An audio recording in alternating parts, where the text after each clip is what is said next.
Today we are talking to Dorinda Gibbons. Wave to everyone, Dorinda. Hello. She is the director of profile recruitment. She owns the company. Is a woman-owned business, everybody. Yay! Profile recruitment takes pride on the outstanding service they provide to their clients and their candidates in the print and packaging sectors. Dorinda works with manufacturers and companies, finding them employees as her primary responsibility, I would say. But in that, she obviously comes across candidates and CVs, as they call them in Europe, and resumes, as we call them in the United States. So when Dorinda says CV, I'm pre-interpreting for the Americans here. She's talking about a resume. She recruits service engineers, chemists, product managers, sales managers, operation managers, all the way from entry level to director level. And the most important reason why I tapped her to help us here is because she and her team also advise candidates on their career paths, on interview techniques, and obviously recruiters have to have their pulse on the market because they need to know what are the hot positions, what are the positions that might need fulfilling. Recruiters need education too. They need to understand processes and technologies to understand who the right candidates will be. Recruiters don't have it as easy as people, might think. We, at least on this end of it, we send our resumes in and we're like, why aren't they talking to us? Why aren't they doing this? Why aren't they doing that? But they are, really have to also keep up a constant stream of continuing education in order to be able to fulfill jobs and keep their reputations on the other side.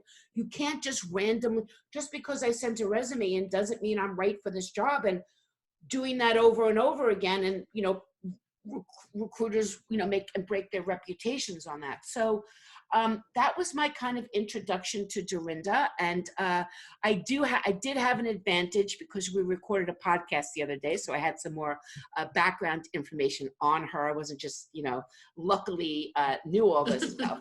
So, but in that, Dorinda, maybe you can take it from here and let everybody know a bit about who you are, how you your journey into recruitment, and really how you feel. What is your value proposition like as far as how you really help people? And then we'll get more into the big recruitment questions. Yeah, fantastic. Well, thanks for that, Deborah. And sorry if this is sort of something you've already heard the other day when we did our podcast, and thanks for your help on that. So basically, I started in recruitment straight from university many years ago now. So we're looking 20 odd years ago. And I was looking for a job once I'd finished university. So my brother said, go and register with a recruitment company, which I did. And they said, oh, why don't you come and work in recruitment? So that's when my journey began, really, straight from university. And I had 4 interviews, which was a lot for a graduate, and a full presentation. And then I ended up working in recruitment in my first role, which was researching. And that was involving a lot of headhunting. So it really gave me that grounding, that rooting in recruitment. I've worked for 4 companies in recruitment. I've learned from every single one. They've all been fantastic businesses, but I think I wanted to do it the way I felt was the best way. So I set up Profile in 2018. And that was after working probably now about 15 years in the print and packaging industry. And it's great to have women here today because it's a very male-orientated market, isn't it? And it's just such a pleasure to have a group that are women and feel supported. And it's really, really nice. And hopefully we can all support each other as well. And I think, like Deborah as well, I know she absolutely loves to help her audience. And ultimately, that's at the heart of what I do. It's either helping people get jobs, and that can be indirectly and directly.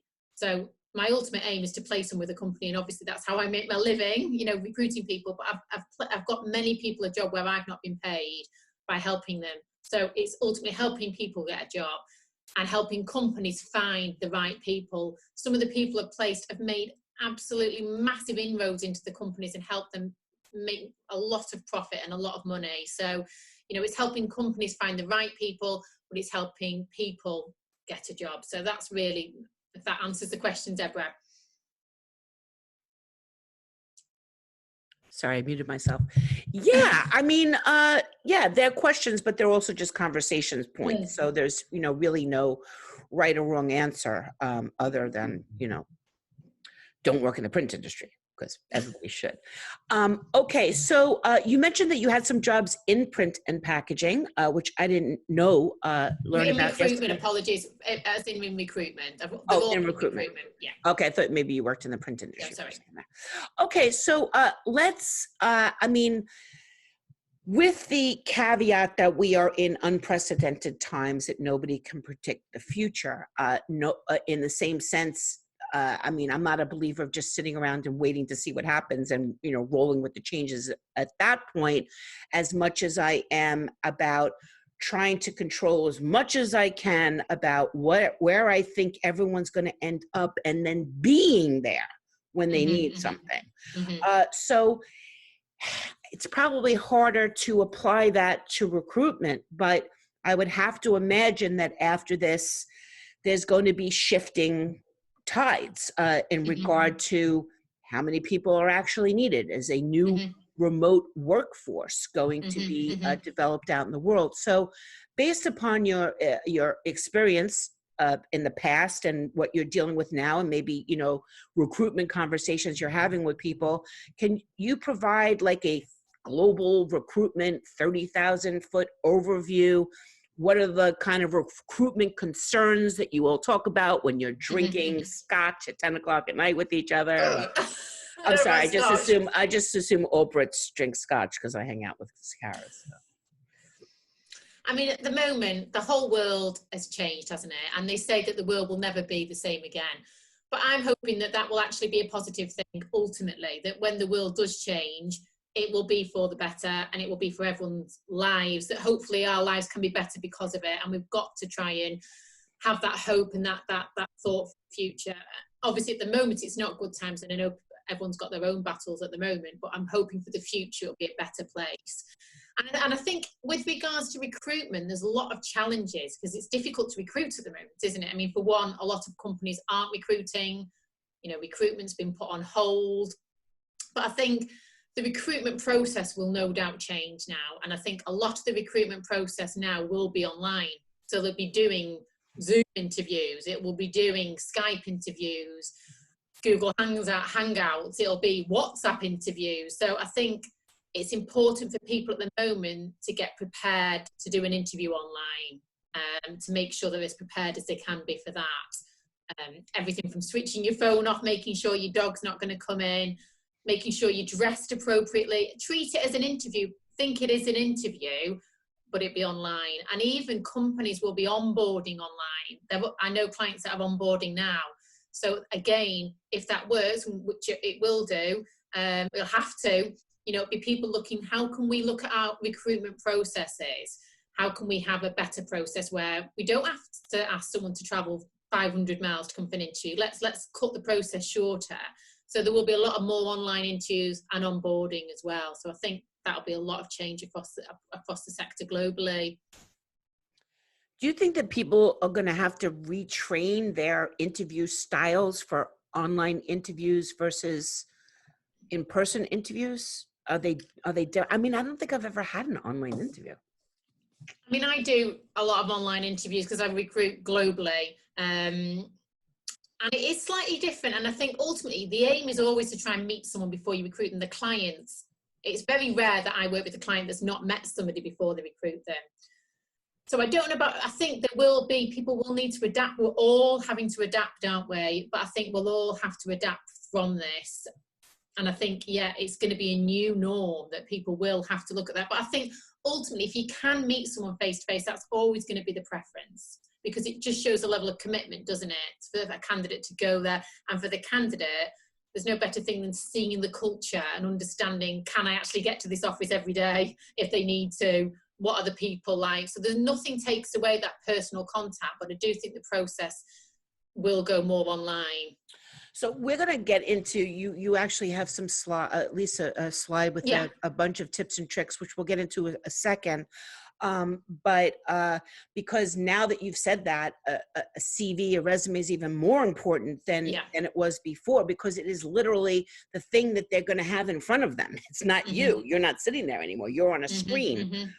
So before we get to that, again, with your recruitment crystal ball, however you want to, think about it, what are the types of, jobs do you think are 100% secure, or, you know what I mean? Like, are there things that maybe, let me rephrase it a different way. If working in advertising, if I was strictly looking for a job as a traffic person, I might not find a job as a traffic person, because they've changed that word and now they've made it project manager, or they made it something else. So how do you think, like, where is that all going to come out? What are the words, what are the phrases that people should be searching for? And then how do they kind of retrofit their experience to fit into these new names or these new roles? I'm just assuming there's going to be a lot of merging of responsibilities. There will be merging responsibilities, but I think some core roles will have the same broad brushstrokes job title. And I think you've got to, like you say, use more than one keyword to search. And that's on both sides. If you're a company and you're searching for a candidate, you want to be searching for a lot of different words that might have that skill set. And it's the same if you're like a candidate, a person looking for a job, then think about what types of jobs you'd be interested in, what skills you can offer, and search down those tacts, really. But it's difficult because we don't know what it's like in HR. A lot of HR people, it can be called talent acquisition, can't it? It can be called HR, it can be called recruiter. It's the same type of thing. So it's best to search under as many as you can, I think, really. It's just to safeguard yourself, really. Do you believe that people should have multiple resumes? Yes. I think you should tailor your resume or your CV to a job. So you have a standard template, because you need to get all that in there for your dates, your education. The hard work's done there, so you don't have to keep going back. When did I start that job? When did I finish my degree? When did I do that training on Six Sigma? You've got the main points there. But yes, you need to tailor, and that's one of the things I was going to mention. So thanks for that. It's really about tailoring it. And if you're going for a job in social media or something specific, do a video, do something that's going to stand out. So yes, you need to tailor it and look like you care, look like you want that job. That job is something you want more than anything in the world. You've not just sent your CV, and that is the job you want. And then you can stand out in the crowd and make your resume the best one there. Before we go to Dorinda's slide, does anyone have any questions? Oh, Karis Cup, go ahead. Can you hear me? Yeah. Just on the online interview things, do you think that will mean that, I know we say getting young people into the industry, but do you think older people are going to be negatively affected by that? If in the future there's going to be more kind of, for people that are less tech savvy, do you think that's an issue, and there's any way of kind of overcoming that? I think at the moment, I don't know if when you're out and about, obviously socially distancing, and you're speaking to people who might be walking their dog, I'm meeting people of all ages. And I think everyone now is getting tech savvy to speak to their family, to speak to their friends, to do a Zoom call. So I think this has made everyone more tech savvy than they were before. And especially the older generation, who perhaps 50 plus, who perhaps might have not used it in the past, because if you're over 70, you can't leave the house. You're not supposed to leave the house. So actually they're online, they're speaking to people and they're doing it, So actually, I think, yes, some people will need help, but people are probably using it more than ever now because they've had to. Yeah. Kimberly, did you have a question? Go ahead. Yeah, so one of the things that we're finding with our clients and such is they're not used to doing Zoom calls, right? Or, well, like you're saying, we're all starting to, but there's like best practices. So you've got people close up and, the monitors below them, you're looking at their nose, all that fun stuff. So are you doing training? Because we're finding that that's a huge opportunity now. Are you training folks to help them with their interview skills online? I've not been, but it's a really good point, and I do know people that can. So if anyone wants any help, I know a lot of people that are doing that at the moment. They're doing online packages, and I can refer people to it, and I'm happy to help people. But it's not something I'm particularly doing, but a good idea. But I know a lot. Really good idea.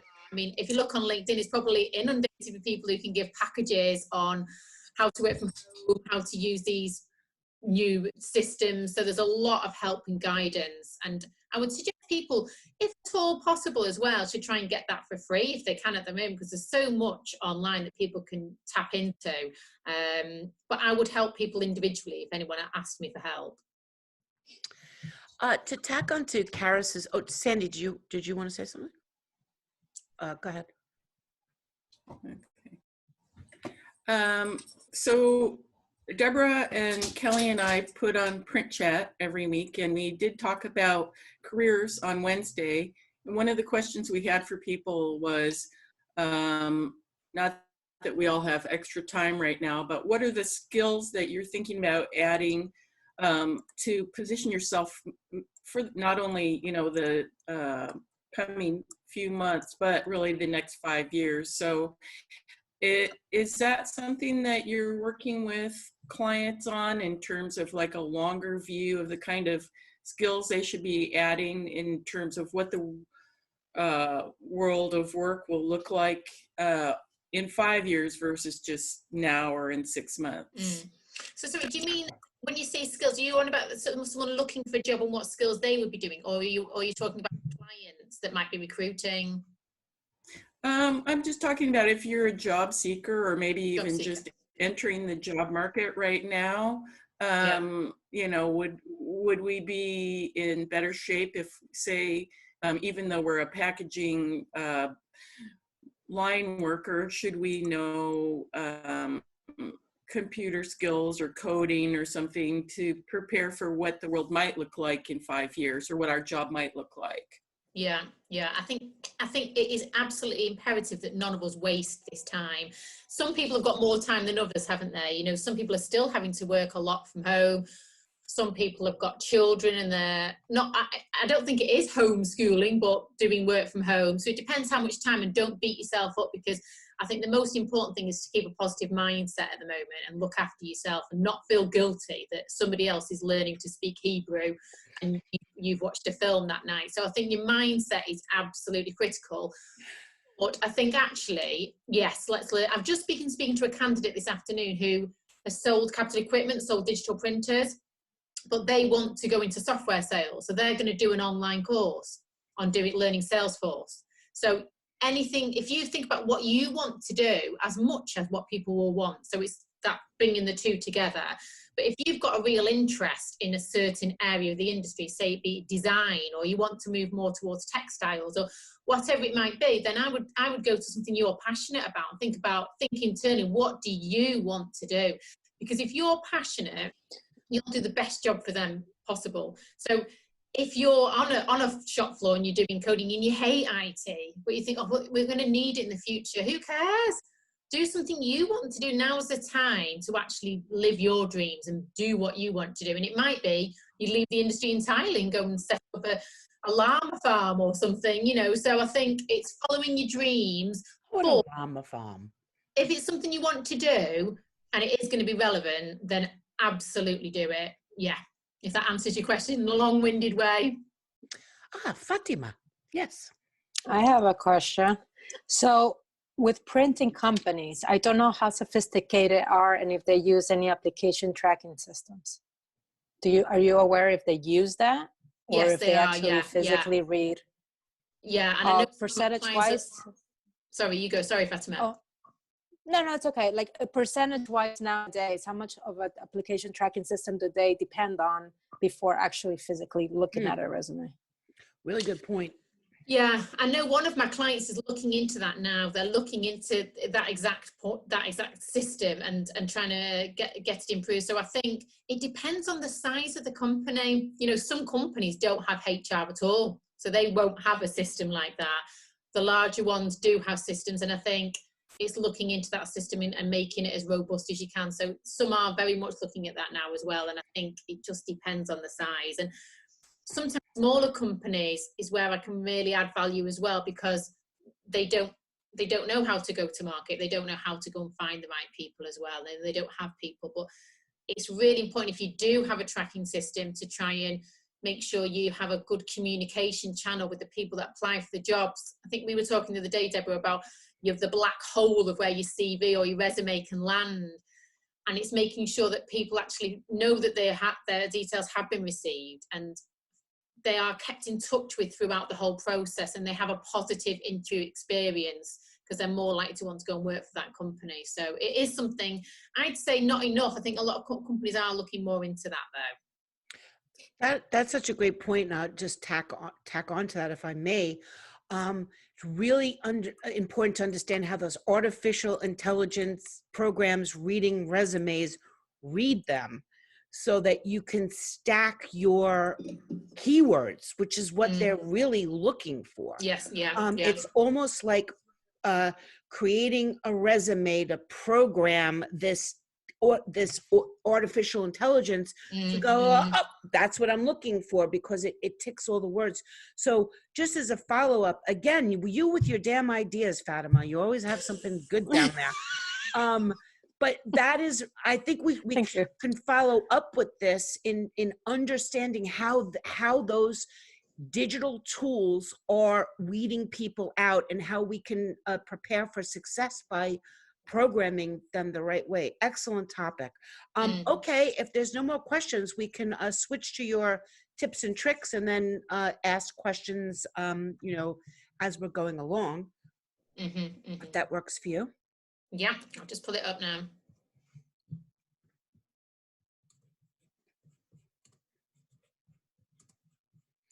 I actually know a guy who just started a software, working for AI software company for HR too.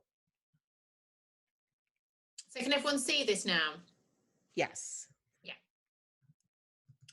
So I'm just going to go through some tips basically about, if I put the model resume, because I was talking yesterday, and I don't want to ever put the perfect resume, because I don't think perfection exists in any form. So I don't think you can have a perfect anything. So I've just put model, and then we can work towards it. But a lot of these points I'm going to put on here, it's not rocket science. It is, basic information. But the reason why I'm sharing this is because I do read a lot of CVs, and I read a lot of resumes, and people don't do the basics. I think you really need, for a resume, to get the basics right, and to make sure that there's not mistakes. But I'll go through the different points firstly. So 2-page maximum.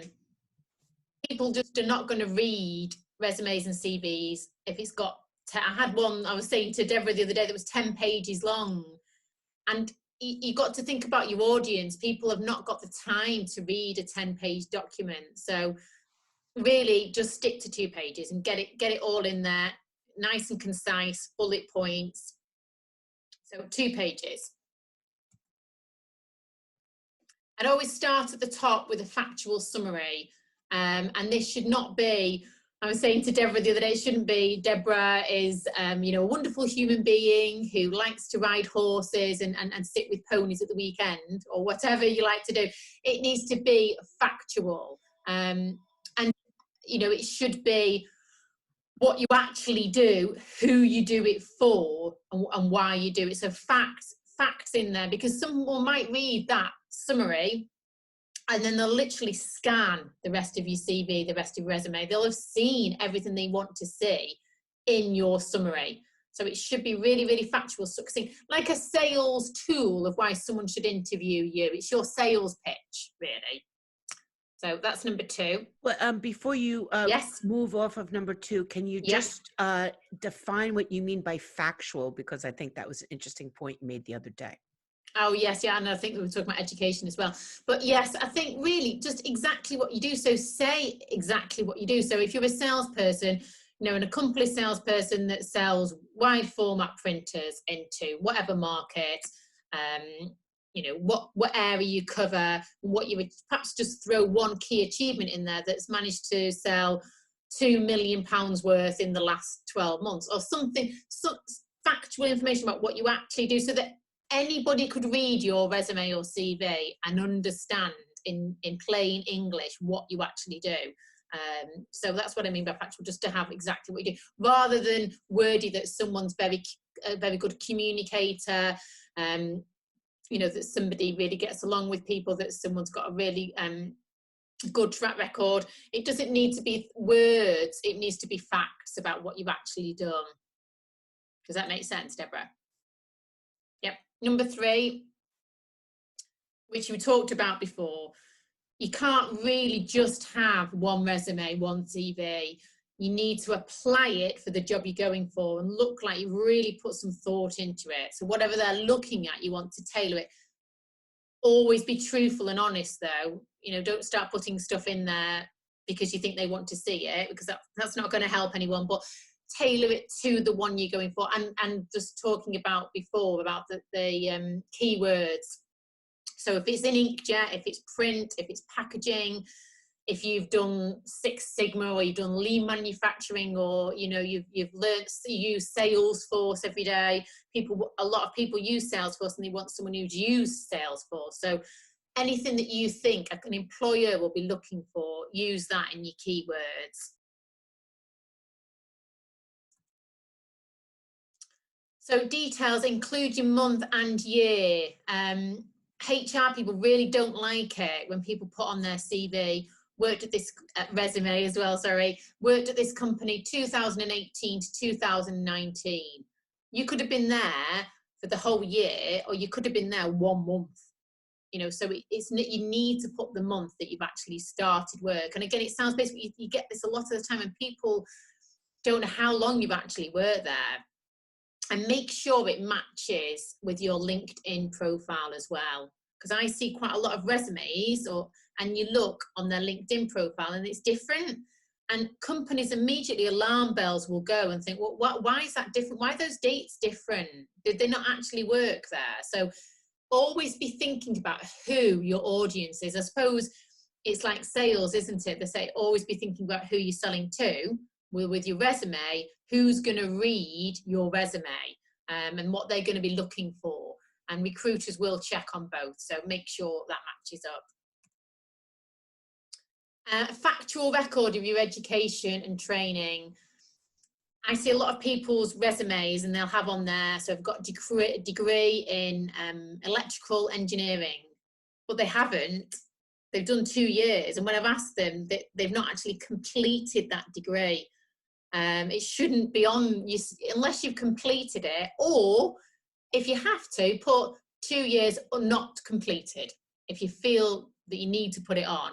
And training, I would always keep that up to date, because it could be something you did last week. And just on this point, actually, wherever you are in your career, unless you work for yourself and you never want to go and work for a company again, always have a resume. And keep it up to date every month, and just add in what you've done, because it's changing, it's evolving, and it's so hard to remember everything you've done. So I would try and have one. And also, if someone rings you up, say I was to ring you up with the perfect job, and they need people to have their resumes in by the following week, you might not have time. You might be traveling, if we can ever travel again. You might be traveling across the world, or you might be busy doing a project and not have time. So I would always have a basic resume ready. And then if your perfect job comes up, you're ready to go for it. Look at how you've added value. So if it's a sales role, what sales have you brought in? What sales achievements have you had? If it's a chemist role, you could have been instrumental in patenting a new aqueous ink that's used in manufacturing. So what did you do? What did you personally do? Or it could be the case that you put in place a new system that saved the company lots of money by a new manufacturing methodology. So always be thinking about how you, especially in the current climate, how have you added value in your previous roles? And if you've had any gaps, you need to explain them. You know, it can be any reason why you might have a gap. You might have had it because you've had sick parents and you've had some time off. You know, put that on there. it could be the case that you went traveling and went to go and look after elephants in Africa or something. Fine. Or it could be the case that you went to try and be a teacher and it didn't work out, so you stopped doing it. But don't leave a big blank gap, because you could have been in prison. You know, you could have been just not doing anything for a period of time. So I would always explain any gaps that you've got, so people don't wonder what was happening in that period. And then just triple check spellings and grammar. And I know one HR person that literally absolutely hates when they get resumes or CVs in with spelling errors, and it could really affect your chance of getting a job. And get it checked by somebody else, because sometimes you can look and you can look and you can look and you just can't see it anymore. You've checked it so many times, but there is an error in there. So if at all possible, get somebody else to have a look at it for you. But is there any questions anyone's got on any of these 8 points at all? No. I'll just Questions? No one has questions? No. Yeah. Does Fatima have a question? Fatima? No. No. Talking, not talking. I don't know. Is she? Karis has a question? Who's got a question? Nobody? I mean, I have lots of questions. They're just not specifically about that slide. Right. Oh, I okay. do. So I feel like I'm focused, and it really just about what I'm thinking about is the future of the industry. And if we do see tremendous amounts of retirements in the next 5 years, how well is our industry poised to backfill pressman roles that have, you know, guys that have been doing it for 40 years? What is that going to look like in terms of, do we have a big enough candidate pool? Are we making a good enough argument? Are we making the industry look attractive enough to younger generations to come in? And then the second portion of that, same question, but regarding sales.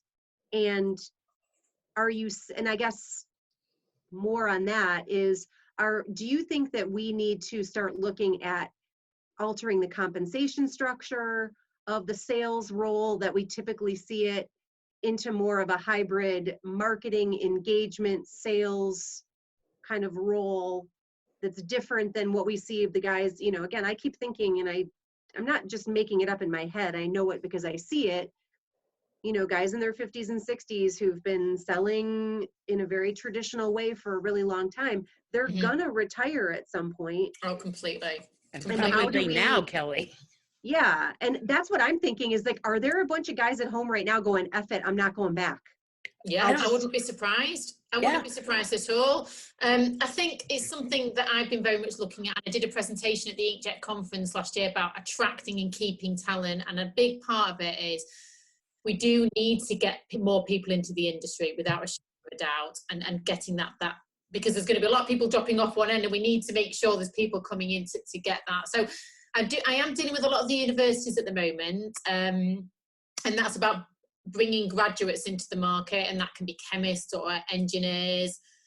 I think we should be looking more at apprenticeships as well, and really using the skills at both ends so that we can pass on those skills before they go off, but also bringing the new people in. And I think rather than you going to retire cold turkey, people should go from doing 5 days to maybe 3 as the new people are coming in, training them, and then they go. But they don't just lose all those wonderful skills that someone's got for however many years that they've worked. So I think we could perhaps do something that's not one or the other, but using the amalgamation of the two. But I think you're also right. I think the sales generation is going to change, because we're not going to be we're not going to be wanting people paid massive salaries to travel around the world, I don't think, at the moment. They're just not going to want that. They're going to want a new type of role.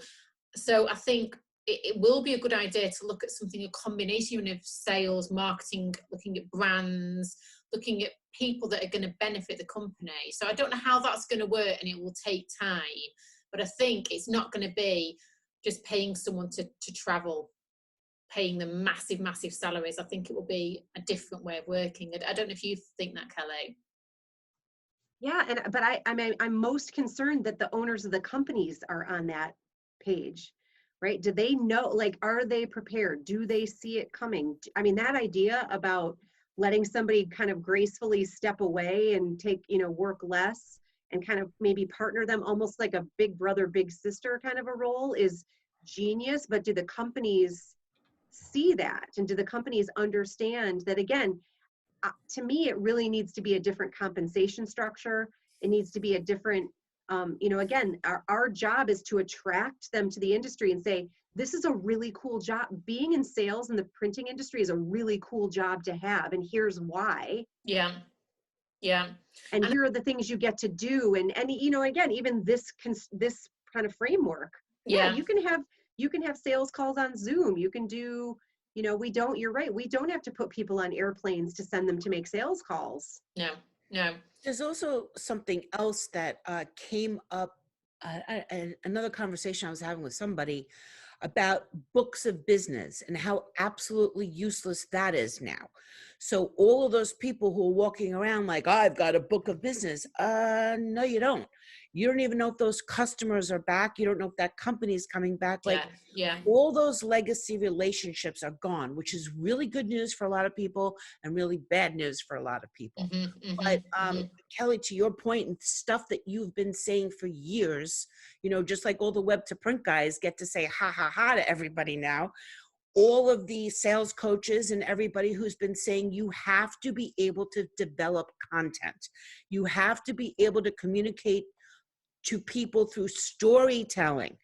These are probably, to your point of these hybrid skills, it's not that book of business anymore. It's can you create a comprehensive message, put it out through all your social media, and be able to do this on this tool and not be a freaking 90-year-old dinosaur in the process of it, which is, there are some 30-year-olds, by the way, who are technical dinosaurs. So it isn't really a matter of that, but as much as it is that the skill is no longer just, I know these people, it doesn't matter.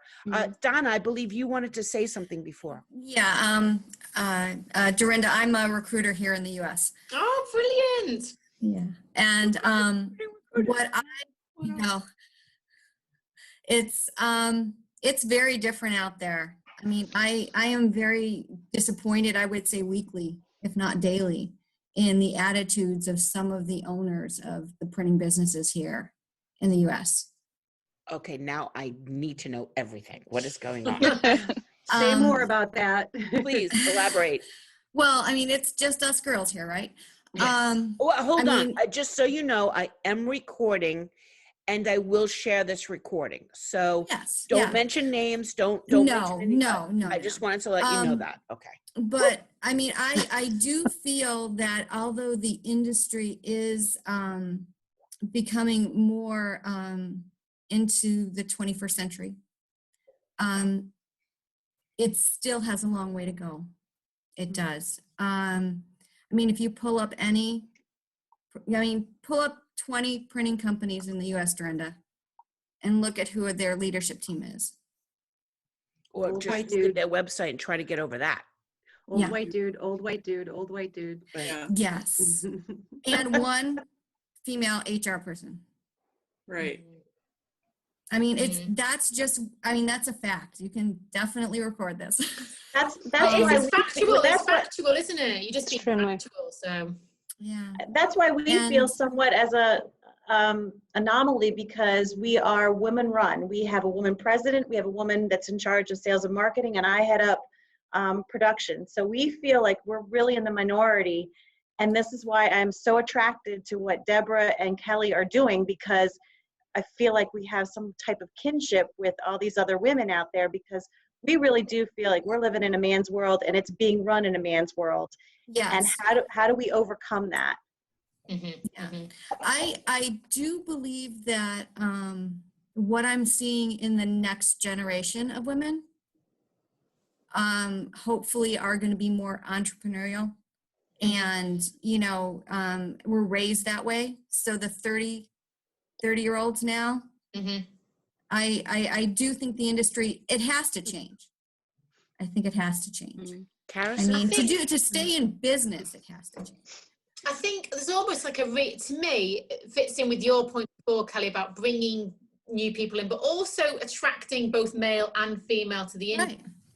Re-education thing. And I think people, when you think, if you mention the print industry to people outside the industry, they just kind of, it's not something. They don't know what it is. If you speak to a graduate and say, what industry do you want to work in? They're not going to go, oh, I really want to work in print. Because they don't understand actually how amazing it is, how many jobs there can be, how many different areas there are. And I think it's re-educating from the grassroots schools, going into colleges and explaining to them, you could be a chemist, you could make inks, you know, it's really, really exciting. You could be a designer, you could be looking at designing and looking at, you know, the textiles, look at your duvet that's got a wolf on it. Would you like to design that? Or, you know, everything to do with print, packaging, inkjet. People don't understand that there's so many jobs, and I think it's just re-educating from the grassroots, getting companies to go into schools, into colleges and talking about what they do. Because people don't naturally think about the industry to go and working because they don't understand it and they don't know opportunities. Okay, And Karis Donna, then Karis, then Fatima, and then Christy. I'm glad, but Deborah is the moderator. She's doing good. Well, go ahead. Okay, so I do think that the SGIA-PIA merger will hopefully help. I think it needs to be an association imperative to get our industry out there in front of people. I mean, it has to be a marketing plan. I mean, we don't market our own industry. Yeah, absolutely. That was going to make that point. I'm glad you did. Karis, you had a point? Yeah, I was just going to say as well, if you look at what Kelly was saying, there might be people near retirement age that would say, I'm not going back. There also might be women who maybe had a baby and never went back, that now they might have to because their husband has lost a job or taken a pay cut, or partner, whatever, you know, they might be forced into having to do that. And also the fact that we're going to be a more distributed, flexible, remote workforce. Right. You might have an easier avenue, you know, rather than say, oh God, I've got to go back to an office. I don't think I can do that with my current situation. You might be able to, like you say, now do things on Zoom and now ramp things back up in a more flexible way. It just feels like on that side of things, this might be a great opportunity to get more women back into work, back into this industry, or going into this industry for the first time, where there's kind of transferable skills. It's a really good point. That is such an amazing point. Actually, Soul Cycle just went through something like this. It was very interesting. They, I don't know, does everyone know what Soul Cycle is? Do you have that in UK? Is it like spin class? It's spin class. You ride a bicycle in a class, but it's a movement. It's a way of life. Like it started in California, so they have like celebrity spin people. Soul Cycle has its own channel on Sirius XM that I listen to. It's amazing. Like if you have to clean the house, turn on the Soul Cycle channel. You're like, you know, in your house. But they obviously had to get everybody online, and not only did they have to get everybody online, everyone at home had to have a bike at home in order for this to happen. So to facilitate it, to Karis's point, they went and they got all of the celebrity, most famous Soul Cycle spinners who had moved to other cities to open up their own cycle thing that they didn't call Soul Cycle because they weren't, but they could call it Sal's Cycle or whatever, Sally's Cycle. And they brought them back online to bring their expertise to everybody, and they were able to teach these classes again.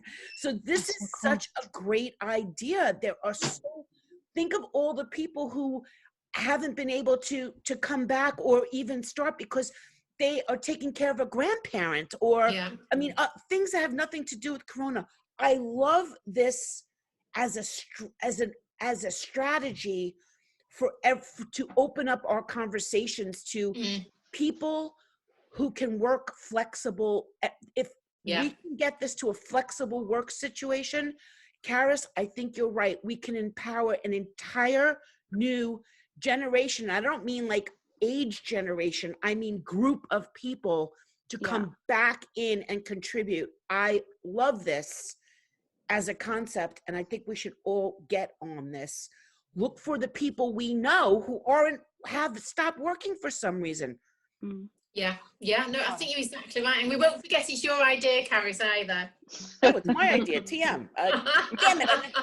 TM. TM. No, Sandy and I are both here, which means we both win. That's right. TM. Okay, Fatima, I think you were next, or Christy. Somebody was before me, I believe. Go ahead, Fatima.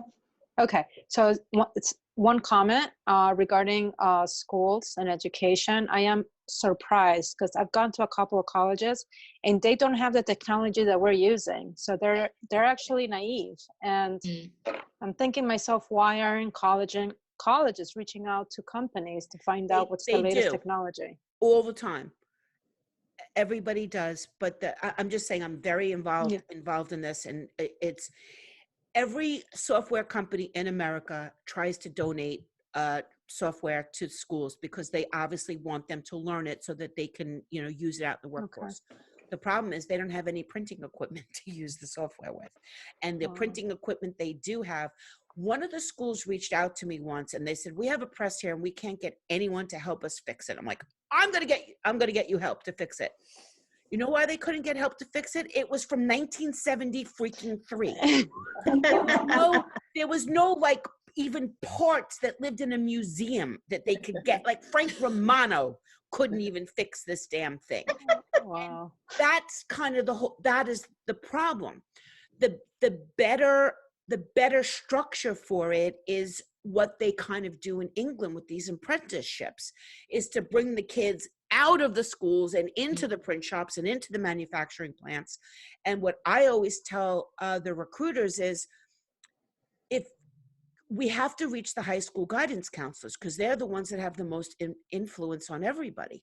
And we need for them to understand that if they are trying to get people to work at Google, they should be trying to get people to work at Canon and Xerox and HP. They are all technology companies. They all drive technology. And at the end of the day, a PDF is a program for a computer, which is a press. So and then what we all know about all the other aspects of design and marketing and chemistry and engineering and all the things that come in. But that is kind of where the problem is. There is not enough money. And by the way, no one is about to donate a $4 million press to a school. It's not, which is why they aren't going to learn.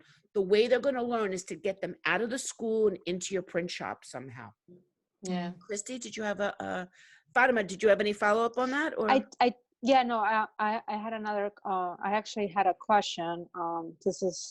It goes back a little bit to the resume, but no, not really the resume. Anyways, I'm a huge fan of personality tests and huge fan. And I think because I've taken one and it's dead on, and it gives you the description of what you can, relate to in a career.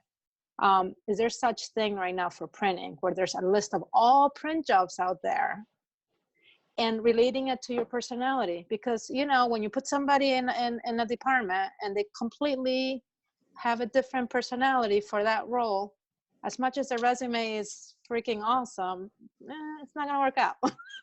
And you can have a lot of intuition with your, phone practice, phone interviews and in person, but there's something about that test. And my question actually piggybacks on Fatima's, because I was going to ask about skill sets, which we do the personality test here as well, but we also look for certain skill sets for positions. And one of the toughest for us to fill is an estimator in print. That's a very tough position to fill. And I think, Deborah, I'm kind of one of your groupies now. I'm listening to your podcast, and you had mentioned, I think I heard on one of your podcasts that you said salespeople look for journalists. They make some of the best salespeople. So I guess Donna and Dorinda, do you have any information you could give us of how do we look outside of our own print world cycle and our circle, I mean, and see what's out there that we could steal from to bring people into the print world. I just want to clarify that I said that journalists would make the best research people for sales teams. Like they could do all the market research and basically say, here are the gaps, here's where nothing is being serviced, here are the customers that are only doing certain things and could be doing more things. I don't necessarily think journalists have the cell gene, but they have the patience and the wherewithal to not let go of that thing until they have an answer for it, which makes them great researchers, which I don't believe currently. I've come across many of print salespeople that have been doing, the intensive research that a journalist could provide. Here's everything you need to know about this company. Here's everything I mean, that's what they do. That's what I send Karis out, like, Karis, go find out about that. And that's how I learn about it. I mean, I think, saying about estimators, and I think not just particularly about estimators, but I think it's about, to me, a lot of it's about transferable skills and getting the right person, because and that would fit into the personality piece. Sometimes people are so rigid in saying, look, they have to have done X, Y, and Z, and speak French, and speak German, and everything else. I want this person. But actually, it's better to get the right person for the job and teach them the additional skills. So I think it's about transferable skills and getting the right person, the right personality that's going to work. Because no one's born with all these skills, are they? We can learn new skills. As long as they've got the basics, I think we should try and look more about transferable skills and moving people across the industry. I've seen that work very well. And I've had so many clients that come to me and they've said, I'm looking for whatever they're looking for. I've sent them a resume or CV and they've said, no, they're not right. I said, no, honestly, I think they are right because of X, Y, and Z, and they've interviewed them, they've loved them, recruited them. So I think it's more about transferable skills and getting the core things and the personality, because you can't change a person, but you can add new skills in. So I think it's trying to look down that area, if that helps in any way. I agree that usually some of the best estimators come from people who are like production coordinators, project managers, things like that. Especially if they drive their coworkers insane because they're so detail oriented that, they need to have everything, their ducks in a row. But I also think that there's an untapped opportunity for remote estimating. I mean, some of the best estimators might not live where you live. And you would bring them in maybe once a month if you want to at the beginning, do like a 2-week training period, slam them into your plant, say, this is what we're doing. They're going to have estimating experience. They're going to have printing experience, and they'll be able, and then when you bring new equipment in, have them do the walkthrough, have them spend some time with the operators, have them take a look. And then things could be funneled through as far as specific projects. And I mean, I'm sure you work sort of a team environment when you guys sit down and plan what you're going to be doing. You're all around the table. Well, that can be a Zoom meeting. It doesn't have to be in person. And you could probably, I mean, I know estimators who would love, to work for different companies, but they can't relocate. Their families are established in certain areas. But all right, so, yeah, so I mean, thinking about having somebody do an office administrative type of position off-site, I'm hoping is more attractive to people now, because there are a lot of people who are very open to that. Donna, can I ask you a question actually? Sure. And Dorinda, I'm not sure if this will apply to you at the moment, but you just gave me a kind of a crazy idea. Can people become freelance or consultant estimators? Now listen what I mean by that. A lot of people have web to print systems because they don't really want to, don't have time to estimate a job. And that's kind of sometimes what takes long. Only the owner can do it because most of the stuff they want to go through online. But do you think that there would be obstacles from the print shops? Mind you, obviously an estimator wouldn't be able to freelance for competitors in the same, city, that would probably be a bad idea. But why can't I do estimates in New Jersey and estimates in California, and only when people need estimates on crazy die cuts and send this out for this? I know Kelly's with me on this. I can see her little wheels spinning. I'm going, why not an app? Why not Uber? It's Uber for estimating. I need an estimator. Right? I just go on and this estimator picks up the gig and gets Right. paid some amount of money to do the estimate. Oh my God, I love it. I'm serious. Like, what in your, like, Christy, I think we're seeing the same thing. Estimators are such an integral part of a company that they bond with the salespeople and they bond with the production people. Okay, but that is a little bit like, that's the way things used to be done around here. Like, let's just pretend. By the way, I fully agree with everything you're saying. Now what I want to do is disrupt that shit and create a new model here, right?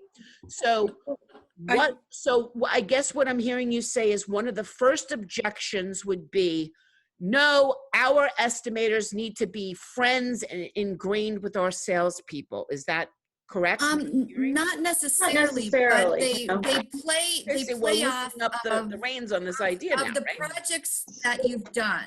So let's say they've been estimating for 6 months with your plant. So they have an idea of the way that the projects are produced. They know how the production workflow goes. Usually estimators aren't ivory tower anymore. I'm not sure how. So they're on the floor. They're not in some room in the back where you can't talk to Don. They're definitely part of a team. Hopefully part of the initial process of the project. And that cannot be remote. That has to be, I'm just saying in the reinvention. It can be remote, but I don't know if a person would be able to switch from just know a person's internal workflow well enough to. Okay, so say there was a month training. They're headed an estimate and it's just not possible. What I'm saying is. Yes, I totally hear you. What if there was a training period where if you wanted to be even considered to be a remote estimator for this company, or maybe they have a bunch on just like designers. My God, you have people, they've sent you their portfolio, you've worked with them on a project here or there, you understand their styles, and then you end up with like 5 people you can call if you need help. I'm just suggesting, because this could be another opportunity for recruiters, by the way, to develop a program in training estimators. Sandy, you wanted to say something? I know you would probably have valuable insight on this. Well, I just want to say I'm putting my silver dollar on Deborah's idea, not only for estimators, but as an outside consultant, when I go into companies, there are so many positions that should be done by someone who has exposure to other printing companies. And I'll tell you about estimators, number one, which everybody knows, which is any good estimator in your city has probably worked for all the top printing companies. Number one, because they do a really good job. They understand profit margin. They don't make mistakes. They're well liked. They're trusted by the owner. If they're the best of the best in the city, they've worked and been recruited by better companies until they're making top dollars, and they're in the organizational chart, they're up near the top. So logistically, because it does require access to usually the financials and some of the other issues, they're not going to be, for one thing, a lot of times they're a trusted executive position, so they're not going to be favorably looked on if they're a contractor working with a lot of companies, even if they're elsewhere. So I think there's some merit to the idea. But what I also say is, especially as a young woman entering the industry, there should be a contractor position for, say, an operations analyst, any of these kind of positions that require knowledge of more than one printing company, because I'll go in and I'll look at operations and they're like, hey, you're a marketing consultant. It's like, yeah, how do you improve your bottom line? It's with operational analysis. And so any of these positions that directly impact the bottom line, whether it's estimating, operations, sales, we could literally turn this industry on its ear, on its body part. When you say, here's a young woman or a woman or whatever, and we haven't really had access to the chain of moving up in a company. So we're going to take some of these positions, we'll make them consultant positions. And it may mean redefining the job, or it may mean redefining how that person interacts with the company. But I'll tell you, there's more money. You're more likely to be accessing the top people in the company, and your job path is much more valuable at that point. If you're 25 years old and a recent college graduate and you're going in at a analyst level and interacting with owners, you're going to have access to much better money and job path. So anyway, I'm very excited about this. I'm putting the Deborah Korn TM on it, and I'm all in. I didn't exactly invent it. I just sorry, Donna actually said it. She just didn't realize. All right, Donna gets the TM, but I'm all in. No, I'm TM. Yeah. I TM'd it. It's my TM. I'll have to think of a clever name for it. Does anyone else have any questions or comments or anything? No? Yes, I do, of course. Okay, go ahead. Going back to the resume, about styling your resume. That's a question to the recruiter. Like, what are the specs there? I mean, everybody has all these samples of what to do. At the end of the day, what's really important? Content, style, setup? I think the content of it, but I do think, I was saying to you the other day, Deborah, I think if you're going for a designer role, obviously it needs to be something that's going to really stand out. And if you're going for a role in marketing or social media, then do a video or do something a bit different. But I think you've just always got to bear in mind you're going to many different audiences and you need to appeal to all of them. So I think it's safer to have a document that's not going to offend or upset anybody, or that's going to get you, the purpose is to get you an interview, and you want to appeal to as many people, the recruiter, the hiring manager, the HR manager. You want to be able to appeal to all of them and get yourself in there or online to have an interview. So just to get yourself through to the next level, really. But I think unless it's a designer role or a software role where it might be something that you do need to make specific for that job. So it is dependent, but I think just bear in mind your audience as well. Also, not for nothing, it's good to really research the companies that you're applying to and see what their tone is, and their, are they playful? Then you can be playful. If they're serious, then you be serious. Meet them where they are and don't come out of their comfort zone, that doesn't mean to stifle who you are, but it means to modify who you are depending upon who people need you to be, as long as it's, to Dorinda's very good point, your authentic self, which is really, at the end of the day, they can't hire one person and then another person shows up for the job. It doesn't work out for anybody as much as everyone has their interview face on and their interview clothes on. When I first started interviewing, they put me in a pearl necklace. They said you have to wear a pearl necklace if you go for interviews. And I had a pearl necklace, and I was like, to me, it was like a choke collar. I was like, I've got this like person outfit on. I'm in this skirt with pantyhose. I didn't need to see some pictures. Please. Yeah, I do have them, but it's basically me just looking like this.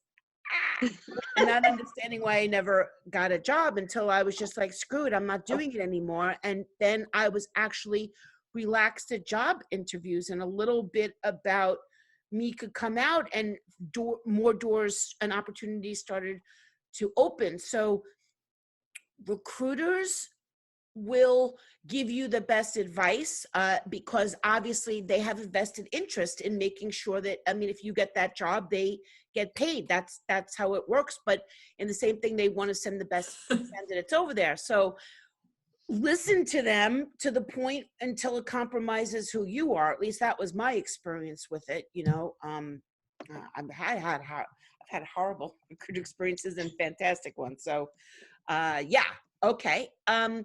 Everybody can connect with Dorinda on social media, on LinkedIn, obviously. Thank you, everybody, so much for joining us. Everybody who has to run. Also, next week we have Fierce Fabulous Fridays, I believe is Christine Erna. We're talking about direct mail, so everybody come back from that.